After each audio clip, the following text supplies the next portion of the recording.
Seja muito bem-vindo, seja muito bem-vinda. Estamos apenas começando mais uma edição do nosso programa Confinamento com Lucro. E hoje eu vou conversar sobre perdas e desperdício. Como é que é esse negócio? Perdas e desperdício no confinamento, o que significa isso? O que eu quero dizer com perda e desperdício? Como isso te atrapalha aí na operação? Como isso te prejudica? Então, eu vou contar alguns causos aqui hoje, algumas coisas que eu vejo acontecer normalmente nas fazendas que eu visito, nos confinamentos que eu vou, algumas coisas que muitas vezes nós consideramos inevitáveis, porque a gente já se acostumou com o batidão da coisa ali. E esse é o primeiro ponto, antes de entrar no nosso tema, de falar o que são essas perdas, como que a gente perde dinheiro com desperdício de comida dentro do confinamento. A primeira coisa que é importante, que a gente precisa considerar é o seguinte, quando você acha que está tudo certo, que você tem um aproveitamento máximo da comida, mas você não mede o tanto que você compra, mas que efetivamente não vai para o coxo e não vai para o boi. Porque aí a gente tem que até explicar um conceito que é a diferença de dieta formulada, dieta distribuída e dieta consumida. E por último, a dieta digerida. Mas enfim, o tanto que o boi não come. Então, se a gente não tem essa medição, e não é simples, né? Medir o quanto que sobra, muitas vezes a sobra é medida de uma forma visual, muitas vezes a sobra é pesada, muitas vezes existe algum tipo de mecanismo de quantificar essa sobra, isso pode ser bem feito ou pode ser mal feito, mas o fato é que se a gente não faz nada e a gente assume uma postura que realmente nós não temos desperdício no confinamento, então essa é a forma mais fácil de perder. Porque realmente, quando a gente bota um pente fino ali, bota uma lupa, a gente vai ver que perde. Então, o que é sobra de comida? Como assim, Marcelo? O que você está querendo dizer com perda, desperdício de comida dentro do confinamento? O que é perda? Bom, quando eu compro, por exemplo, uma silagem que não fiz na propriedade, que vem ensacada, muitas coisas aconteceram durante o caminho até essa silagem chegar no confinamento, e aí eu vou ter perda de nutrientes dessa silagem, perda de NDT, perda de matéria seca. E hoje, inclusive, eu estava falando com uma das pessoas que está com a gente no nosso programa de acompanhamento Confinamento com Lucro, e eu estava formulando uma dieta, analisando um novo lote que vai iniciar o confinamento agora, formulando uma dieta para um novo lote que vai entrar no coxo agora. E aí ele falou assim, Marcelo, eu estou com uma silagem aqui a R$550 a tonelada. R$550 a tonelada, uma silagem comprada na fazenda, não dá viabilidade de jeito nenhum. Mesmo que seja uma silagem muito boa, que não tivesse perda no meio do caminho, não vai entregar viabilidade. Agora, quando eu faço a silagem na fazenda, e eu estou começando a falar por silagem, em perda e desperdício, por quê? Porque a silagem de milho, por exemplo, é o principal volumoso usado em muitos confinamentos aí desse Brasilzão afora. A gente vê muita silagem de milho por aí e é uma fonte de perda e de desperdício por vários motivos. A primeira coisa que atrapalha, que aumenta a perda da silagem de milho é a falta de estruturação do silo. O que eu quero dizer com isso? Por exemplo, quando eu não tenho um silo trincheira, que é concretado, e eu faço na terra, então eu vou ter uma perda dessa parte do silo que está ali embaixo, que está em contato com a terra. Porque, obviamente, vai misturar a terra ali e também porque entra a umidade de baixo, né? Então, se o silo não tem, se a construção do silo não é feita de concreto, é uma fonte de perda importante. E eu vejo isso é muito comum. Em vários confinamentos que a gente visita, isso é muito comum. E aí eu vou voltar a falar de uma coisa que nós já conversamos ontem. Quando a gente estuda a viabilidade de dietas, de melhores sistemas de confinamento, e a gente compara dietas sem volumoso com dietas que usam silagem em fazendas que não têm um super processo de produção de silagem, começa a ficar quase covardia a diferença de viabilidade de um tipo de confinamento para o outro. Então, quando eu falo em perda e desperdício, isso começa no tipo de dieta que eu escolhi para colocar em atividade, para colocar, para botar para funcionar mesmo ali naquele confinamento. Então, o silo sendo concretado já é um passo excelente. Depois, Hoje, lógico, nós não estamos aqui para falar de silagem, especificamente, para ficar muito tempo falando de silagem. Nós estamos aqui para falar de redução de perda. Então, a primeira parte importante é ter uma estrutura para ser capaz de fazer uma boa silagem. E uma estrutura, ela não é só o silo, ela é também uma boa silagem não depende só da estrutura, mas depende também da compactação, do tipo de inoculante que está sendo usado, do ponto de corte do milho, do teor de matéria seca desse milho.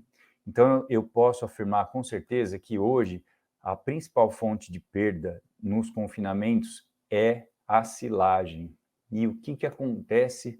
Por que eu perco? Por que eu desperdiço energia, desperdiço dinheiro com a silagem dentro do confinamento? Porque a partir do momento que o processo não foi bem feito, eu vou ter uma NDT menor e vou ter uma matéria seca menor. Eu começo a ter bactérias fermentando essa silagem. Como é que você sabe se tem uma bactéria fermentando uma silagem aí no seu confinamento? É só você medir a temperatura. Ah, Marcelo, mas eu não tenho termômetro no confinamento, né? Isso é uma coisa muito difícil. Muito bem. É só você colocar a mão na pilha. Coloca a mão na pilha e você vai ver, você vai sentir a silagem esquentando ou não. Por que esquenta? Esquenta porque teve uma fermentação de bactérias que estão ali, depois a produção de fungos, e essas bactérias e esses fungos comem os nutrientes, literalmente falando de uma forma bem simples, os açúcares, fermentam os carboidratos que estão ali e deixam ali nessa silagem substâncias que não são benéficas e que são até tóxicas para os animais, que roubam o ganho de peso desses animais. Então, a silagem é a principal fonte, é a principal origem de perda de alimento dentro do confinamento, de perda de energia de uma dieta dentro do confinamento. E quando eu falo não só em silagem, mas em qualquer ingrediente que tenha uma umidade alta, eu preciso entender que além da umidade alta, eu também tenho atividade de água alta. E aí a gente vai entrar no fantástico mundo dos fungos. Vamos falar um pouco de fungo aqui hoje. Todo mundo sabe que é fungo, quem já não teve micose, quem já não comeu um queijo gorgonzola, muito bom, quem já não viu um pão ficar verde, quem já não perdeu comida em casa embolorada, e quando você abre aquele armário que tem um vazamento ali no cano ali embaixo, e a tábua de carne está verde, está branca. Então, isso que a gente vê, esse bolor que a gente vê, é uma colônia de fungo que cresceu muito e se tornou visível a olho nu. Ah, Marcelo, mas a silagem tem uma parte que é um pouco mais branca, uma parte que é um pouco mais preta. Ah, aqui no meu confinamento eu uso um resíduo de panificadora. Rapaz, eu compro aqui na minha cidade e eu recolho. E esse resíduo, ele é baratíssimo, tem um NDT alto. Nossa, eu pego quase de graça aqui esse resíduo de panificação. Muito bem. E ele tem as manchas brancas e verdes ali. E eu não vou dizer aqui, sem fazer um estudo, porque se você está dentro do programa comigo, eu estou te acompanhando, você me passou todas as variáveis, o preço de cada matéria-prima, e aí eu fiz um estudo dentro da planilha do programa de formulação, eu posso te dizer se compensa ou não usar esse resíduo. Sem esse estudo, eu posso achar que compensa. Mas a diferença entre opinião e dados é que opinião, para você ter opinião, é só você ter convicção. E para você ter resultados, você tem que ter dados. Então, tendo os dados, eu posso dizer se compensa ou não usar esse tipo de resíduo. Mas eu quero crer que haja uma maneira de usar. E talvez, não só um resíduo como esse, mas talvez a viabilidade de muitos confinamentos é obtida principalmente de se achar uma vantagem competitiva importante num alimento que ou está mais próximo, logisticamente, né, mais próximo da minha operação, ou um alimento que é um subproduto que tem demais ali, que tem um preço baixo. Então, a nossa função de técnico é ajudar você, produtor, a viabilizar o uso de resíduos que têm custo de matéria-prima baixa, de matéria seca baixa. Mas eu preciso saber o que eu estou fazendo para te entregar dados e não opinião. Então, quando alguém me pergunta desse resíduo de panificação, por exemplo, se é bom ou não usar, eu vou precisar olhar um pouco melhor o custo da matéria seca, o custo da tonelada de NDT dele, para saber se vale a pena ou não. Agora, se eu já sei que ele tem um pouco de fungo, de bolor ali, aí eu tenho que tratar, eu tenho que usar algum tipo de aditivo que tenha a capacidade de fazer um sequestro, um sequestrante de amplo espectro de micotoxina para me proteger desse ladrão de desempenho que está ali dentro. Então, se fungo tem em todo lugar, bolor tem em todo lugar, quando eu enxergo nos diferentes alimentos dentro dos confinamentos, quando o senhor enxerga as manchas diferentes, significa que o senhor tem um problema visível que é sério. E quando a gente não enxerga? Numa altura dessa, você pode estar pensando assim, Marcelo, eu nunca vi problema assim, minha silagem é boa, ou então eu não uso silagem, eu confino com bagaço, eu uso bagaço, eu uso milho fubá, eu uso casca de soja, eu uso polpa cítrica, eu uso, de repente, um caroço de algodão, né, ou um farelo de algodão, ou um DDG, ou um germen, e a minha matéria-prima é boa, eu não compro nenhum tipo de matéria-prima assim, que esteja visivelmente com problema, eu não vejo mancha, nenhuma cor diferente na matéria-prima que eu compro. Então eu não tenho esse problema. Esse problema no meu confinamento não existe, esse problema de fungo no meu confinamento não existe. E hoje eu estou aqui para fazer você entender, para deixar esse material aqui para você entender depois como e por que esse fungo existe e você não enxerga ele. Qual é o problema? Como ele te leva a ter menos ganho de peso? Porque o problema é ter menos ganho de peso, mas por que que essa micotoxina que está presente ali leva os animais a ter um ganho de peso menor no confinamento? Primeiro ponto é o seguinte: a micotoxina em si é uma substância tóxica que o animal ingere em pequenas doses sempre, e quando ele está no pasto, ele também ingere. Porque no pasto eu tenho a macega do capim. Quem já não ouviu falar de fungo de requeima, né? Mas mesmo sem ser o fungo de requeima, normalmente um animal no pasto ele ingere uma quantidade pequena de micotoxina ali que está na macega do capim. Qualquer capim vai ter um pouco, porque nós moramos num clima tropical e esse é um ladrão de desempenho. Mas quando ele está no pasto, o rumen, ele tem condições de defender o animal, de neutralizar. As próprias bactérias do rumen têm condições de livrar o animal e evitar que ele perca peso, por exemplo. Agora, quando ele foi para o confinamento, aí a coisa muda de figura. Por quê? Porque eu já mudei o padrão de dieta completamente desse animal. Ele já deixou de ser praticamente um herbívoro, né? Quer dizer, ele continua sendo herbívoro, mas ele deixou de se alimentar com uma grande quantidade de volumoso e passou a se alimentar com amido, uma quantidade muito grande de cereais, e os cereais são contaminados por essas micotoxinas, mesmo sem o senhor ver. Como é que você pode saber isso? Eu vou ensinar duas formas importantes de entender isso. A primeira delas é o seguinte: se eu pegar esses alimentos, todos os alimentos que eu uso no confinamento, e mandar todos para fazer análises de dosagem de micotoxinas, eu vou ver quanto que tem em cada um deles. Eu consigo ter uma análise laboratorial que me fala isso. E Marcelo, pode ser que no meu confinamento eu não tenha nenhum problema desse. É muito difícil, porque na maior parte dos alimentos existe uma certa contaminação por fungo e esses fungos produzem essas micotoxinas. E se eu enfiar a mão na polpa, se eu chego lá no monte de polpa cítrica, por exemplo, e enfio a mão ali e essa polpa está esquentando, significa que essa atividade fermentativa está acontecendo. Uma polpa esquentando, uma torta de algodão esquentando, uma casca de soja esquentando, uma silagem esquentando, um resíduo úmido de cervejaria esquentando, todas essas matérias-primas que, quando estão esquentando, eu posso ter certeza que eu estou tendo perda de nutriente ali dentro. Estou tendo fermentação indesejada por bactérias e, na sequência, vêm os fungos e crescem e produzem as micotoxinas. E isso é muito comum no Brasil e acontece pelo nosso clima, que é quente e úmido. Muito bem. E aí, o que acontece depois disso? O animal está ingerindo isso sempre. Quando a micotoxina entra no organismo do animal, o rumen vai ter um papel importante, algumas bactérias vão tentar neutralizar, alguns tipos de micotoxina são mais facilmente elimináveis, né? Mas muitas, principalmente a aflatoxina, a fumonizina, elas acabam sendo absorvidas para dentro da corrente sanguínea. Então, imagina que está ali misturado com alimento, tudo isso entra na corrente sanguínea e vai para o fígado do animal.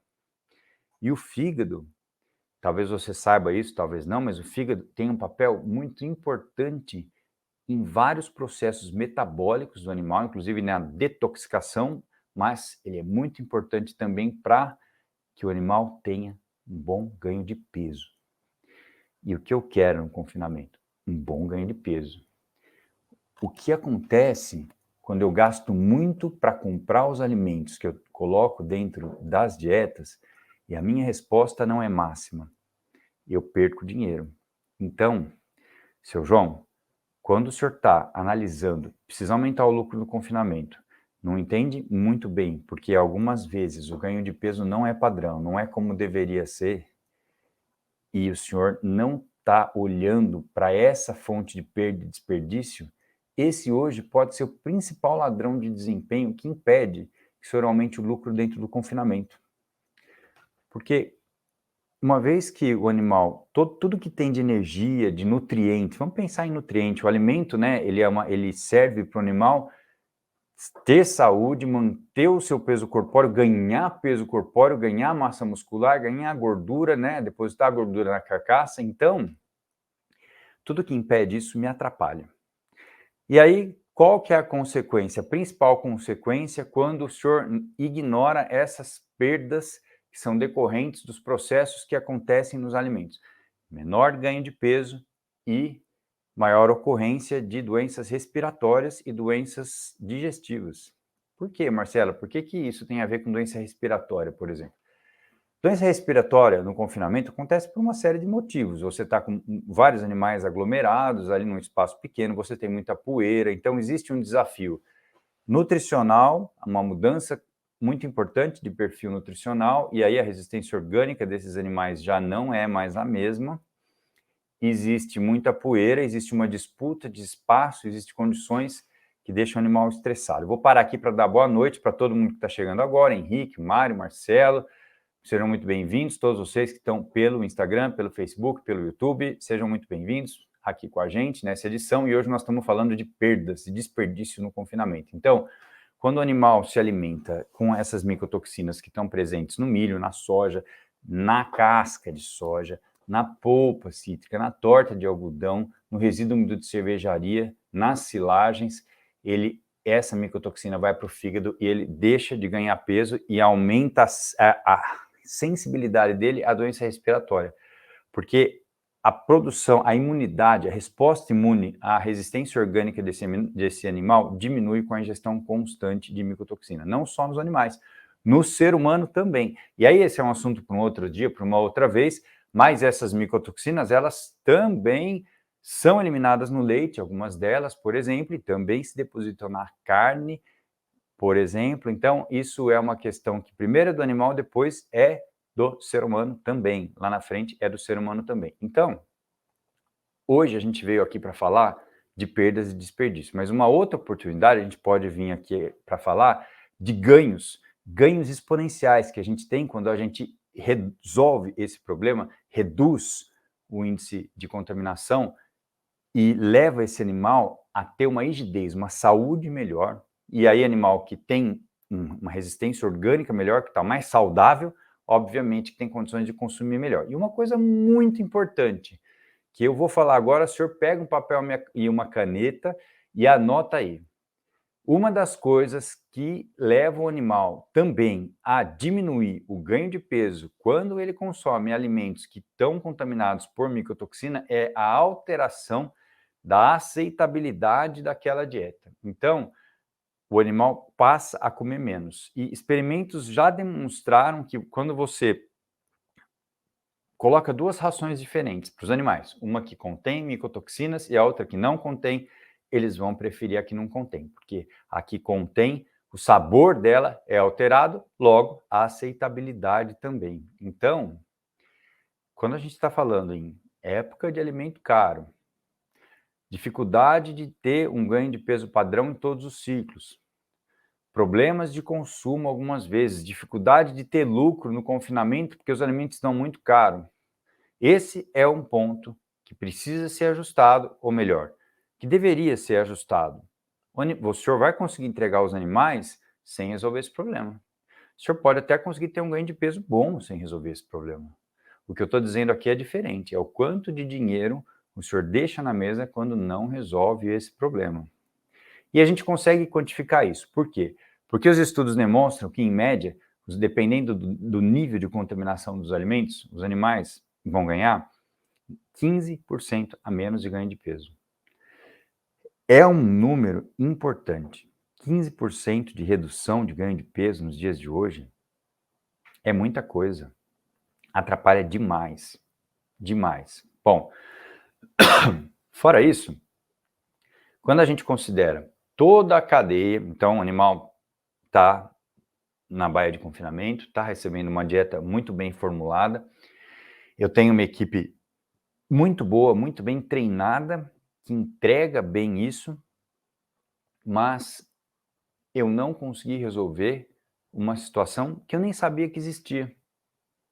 Então, há 6 anos atrás, a primeira vez que eu tive contato com esse tipo de situação, eu estava numa fazenda, eu dava assistência numa fazenda, e aí eu conheci uns alimentos, eu conheci uns aditivos e me falaram assim: olha, Marcelo, tem um aditivo aqui que ele é a base de um mineral, de uma argila, de uns prebióticos, e ele está no mercado e ele é muito usado na avicultura e na suinocultura. Todo mundo usa isso, né, em criação de frango de corte, né, de avicultura de corte, em suinocultura, todo mundo usa isso já. Eu falei, é mesmo? É. Aí eu fui estudar um pouco isso mais, porque também nas rações de cavalo também já era usada.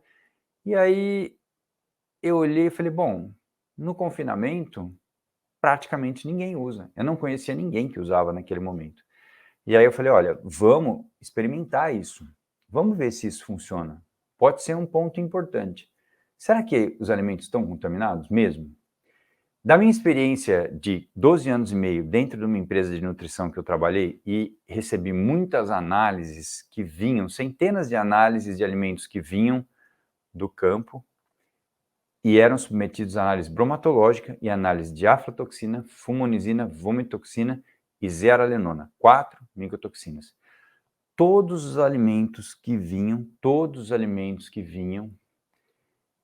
que chegavam essas análises para mim, todos esses alimentos tinham um pouco de contaminação. Mais de afla, mais de DOM, mais de zearalenona, diferentes tipos de micotoxinas que têm efeitos deletérios diferentes. Por exemplo, se você que está aqui com a gente hoje não faz confinamento, mas tem fazenda de cria, faz um programa de ATF, ou então se você faz tourinho, se você trabalha com genética, enfim, a zearalenona é uma micotoxina que atrapalha demais a reprodução, muito mesmo, porque ela tem um efeito no organismo que é um fitoestrógeno, como se fosse um hormônio estrogênico feminino. E aí atrapalha demais a reprodução quando as fêmeas e os machos também consomem zearalenona por longos períodos. No confinamento a gente tem um prejuízo de ganho de peso, mas na reprodução também o dano é importante, é sério. Então, eu resolvi experimentar, medir, na verdade, se aquilo ali funcionava ou não. E durante 2 anos, eu trabalhei no primeiro ano com 880 animais, no segundo ano com 1.300 animais, e aí a gente chegou à conclusão que realmente o efeito era importantíssimo, porque nós fizemos 2 tipos de comparação diferentes. No primeiro ano, a gente comparou tratamentos diferentes em lotes diferentes. E aí a gente já chegou à conclusão que era positivo, mas a gente quis fazer de novo mais um ciclo para realmente ter certeza. E aí a gente começou a usar esse produto no 45º dia de confinamento até o final do ciclo. E acreditem ou não, os alimentos estavam contaminados, os animais começaram com ganhos de peso muito abaixo do que deveriam, do que os ganhos de peso que eram projetados pelo programa de formulação. Então, se eu faço uma boa formulação, se eu trabalho bem com o programa de formulação, isso significa que eu tenho previsibilidade de ganho de peso. E é por isso que eu consigo dizer quanto entra mais de lucro quando a gente acerta um detalhe como esse, por exemplo. Aí, esses animais, nos primeiros 45 dias, estavam com ganho de peso muito abaixo do que deveria. E nos últimos dias de confinamento, nos últimos 60 dias, o ganho de peso aumentou substancialmente, nos mesmos animais, com as mesmas dietas. Então, ficou comprovado que realmente as micotoxinas, sim, no confinamento reduzem o ganho de peso. E os ganhos foram, assim, absurdos, absurdos, absurdos. Nesses 2 experimentos, o mínimo de ganho de peso adicional que deu foi 15%. Então, anota isso aí, porque é a principal fonte de perda dentro de uma operação. Muito bem. Como eu vejo as pessoas tentando, os pecuaristas, né? Como eu vejo a maior parte dos confinamentos tentando aumentar ganho de peso, na maior parte das vezes. Fazendo dieta boa é importante, tem que trabalhar esse ponto da dieta boa. Comprando animais que têm um potencial maior de ganhar peso, importante também. Isso evolui muito, né? Cada vez mais a gente tem acesso a tecnologias que nos ajudam a escolher melhor animais que vão ter um bom potencial de ganho de peso. Melhorando a equipe de trabalho, um ponto importantíssimo. Então, se eu parti de uma dieta muito boa, se eu fiz um estudo realmente com análise bromatológica, se eu conheço os alimentos que eu estou usando para formular e a formulação está boa, então eu vou ter dietas muito boas. Se eu tenho dietas muito boas e estou com uma equipe treinada, que faz todo dia tudo sempre igual, ou seja, tem uma sequência de ações no manejo. Outro dia até alguém me perguntou isso, falou, Marcelo, entrega para a gente, manda para a gente uma sequência de ações que eu tenho que fazer para a minha equipe ficar boa, assim, de manejo mesmo, uma sequência de ações de manejo dentro do confinamento. É muito bacana uma pergunta como essa, e talvez a melhor forma hoje para você verificar se a tua rotina está boa é tendo alguém que avalia isso.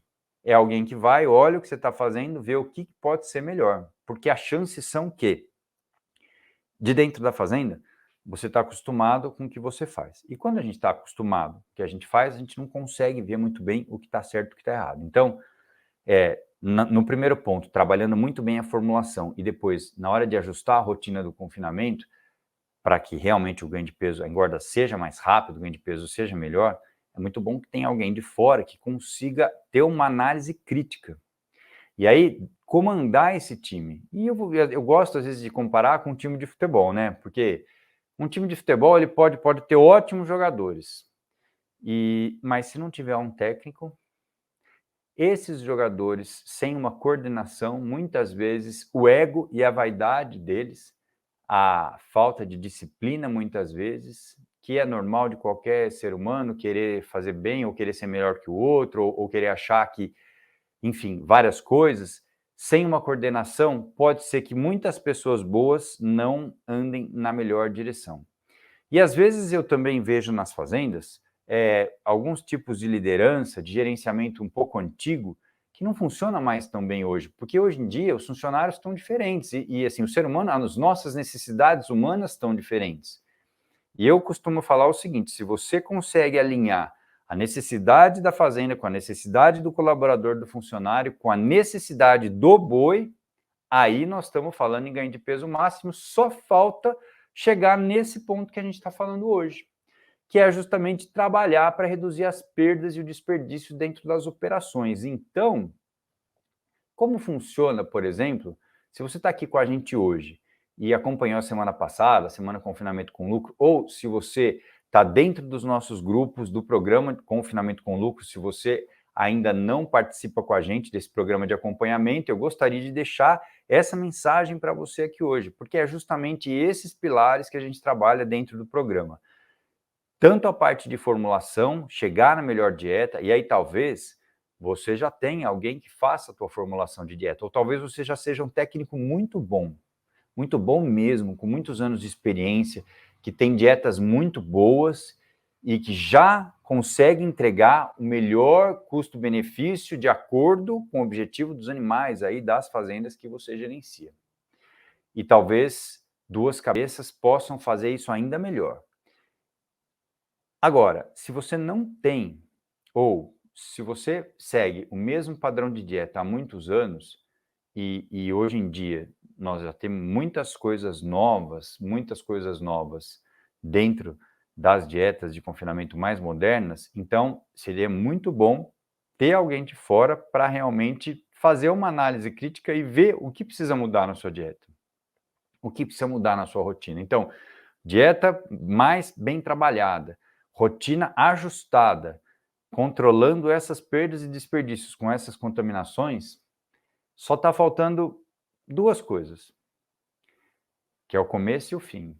Comprar bem animal e vender bem animal. E como eu vejo assim que muitas pessoas que entram, que nos acompanham nas nossas redes sociais, elas estão querendo começar a engordar, tem animais, mas precisa começar a engordar, na verdade, está acabando o pasto, está chegando a época de seca, preciso começar a engordar agora. Hoje eu tenho um convite especial para você que está nessa situação, que está meio na dúvida, se engorda, se não engorda. Hoje e até amanhã a gente está com as inscrições abertas do programa de acompanhamento Confinamento com Lucro, onde eu vou te acompanhar um passo a passo para você aplicar o meu método dentro aí do seu confinamento, o método CCL, que é baseado nesses 4 pilares. Formulação de dieta feita por mim, com as melhores opções de alimentos aí da tua região, ajuste da rotina da tua fazenda, treinamento da tua equipe, planilhas de acompanhamento como bônus, ferramentas, aditivos para você conseguir combater essas contaminações aí por micotoxinas e, finalmente, como ter um seguro de preço para evitar que todo esse trabalho que a gente vem fazendo até aqui vá por água abaixo, que foi o que aconteceu com muita gente nas últimas semanas de outubro, no começo de novembro do ano passado. A gente viu, né, amigos nossos, né, que realmente perderam muito dinheiro, perderam aí R$60 por arroba, né, precisaram vender, os animais estavam gordos e alguns que esperaram mais tempo para vender e depois foi até pior, porque tratou desses animais mais 30 dias, passou do ponto e no final você acaba pondo comida e a conversão alimentar muda, enfim. E a gente viu muita gente realmente passando por dificuldade o ano passado. E eu sempre sou otimista, né? Eu acho que a gente tem que pensar positivo. Aliás, a gente tem que sonhar, né? Tem que ter sonho, tem que ter objetivo, tem que perseguir. Por mais que notícia ruim chega sempre. O WhatsApp hoje em dia é terrível, né?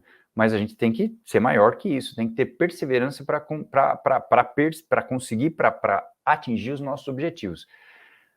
Então, por ser otimista, às vezes eu vi assim que eu falhava um pouco, né? Porque, esse ano vai ser bom, esse ano vai ser bom, esse ano vai ser bom. Na verdade, o que eu tenho visto é que cada ano a gente tem uma novidade diferente, né? Se a gente pegar esses últimos 3 anos, cada ano uma novidade diferente. Então, não dá mais para a gente torcer só que o ano vai ser bom, né? A gente tem que fazer alguma coisa para, caso o ano não seja bom, tem coisas que eu não controlo, tem coisas que eu controlo. Caso o ano não seja bom, eu tenho um seguro de preço, que eu vou pelo menos receber todo o capital que eu investi mais um pouco, pagar o meu custo de produção, conseguir repor meus animais e continuar lutando para no novo ciclo ganhar mais. E quando tudo parece que vai muito bem, a gente tem que ficar atento. E esse é um momento para a gente ficar atento. Talvez você acompanhe algumas pessoas que são especialistas de mercado, que eu conheço pessoas muito boas de mercado, inclusive o ano passado eu estudei isso, eu fui atrás dessa informação, falei, eu preciso ter alguma ferramenta para ajudar as pessoas que estão comigo, os meus mentorandos, porque não dá para ficar esperando a coisa ficar boa só. E aí o seguro de preço é uma opção bacana que deve ser feito no momento certo, na hora certa, e que realmente vai te salvar aí, né? Não dá mais para a gente ficar especulando no mercado, ou melhor, até dá, se a gente tem uma quantidade muito grande de dinheiro e gosta de risco muito alto, dá para fazer. O que a gente faz dentro do programa de acompanhamento é assim, os 4 pilares para que você aumente o lucro. E se você não aumentar o lucro, como eu acompanho o método e sei que ele funciona, quem não aumenta o lucro tem o dinheiro de volta. Então não dá para eu falar assim, faz um seguro ou não faz? Não, faz. Faz por esse preço, nesse dia, para entregar os bois, a liquidação do seguro no mês que você vai entregar os bois, vamos travar a margem da operação. Vamos trabalhar legal. Vamos estipular o quanto a gente vai ganhar de dinheiro, vamos trabalhar com segurança. Então, aqui você vai ter um retorno de um investimento bom, de uma forma segura. Essa é a minha forma de trabalhar dentro do programa de acompanhamento. E aí, eu também percebi que tinha mais uma coisa que seria legal. E eu consegui trazer isso para dentro do programa também, que é o seguinte. As pessoas falam, Marcelo, eu quero expandir, quero crescer, mas eu não tenho capital hoje para expandir minha operação, não tenho capital para crescer. Então, o último bônus, para quem entrar com a gente lá no programa, é exatamente um conteúdo explicando isso. Quero crescer e não tenho capital. Como fazer? Que a gente entra num assunto importante de captação de recurso de uma maneira boa, porque você pode captar recursos de várias maneiras, né? E aí eu vou dar uma dica aqui para quem está com a gente hoje, pelo Facebook, pelo YouTube, pelo Instagram. Às vezes, a gente acha que tem que ter todo o dinheiro necessário para que o nosso confinamento ande, para que a nossa fazenda ande.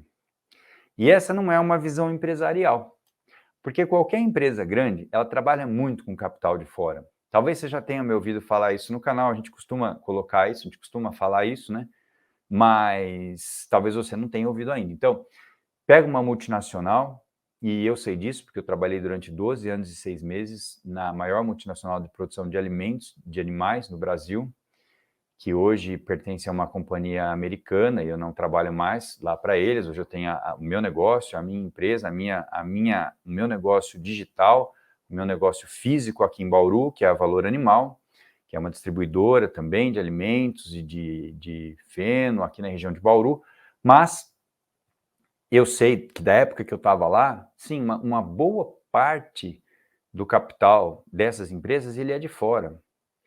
E até é uma coisa interessante, né? Porque em um determinado momento a gente acha que é muito legal ter fazenda, é muito legal ter confinamento e tal, e é bacana mesmo, mas a gente precisa começar a ser mais gestor, né? É bacana a gente aprender a gerenciar. Eu fui estudar, eu fui lá na FGV em Campinas, eu fui aluno da primeira turma de gestão do agronegócio pela Fundação Getúlio Vargas, unidade de Campinas.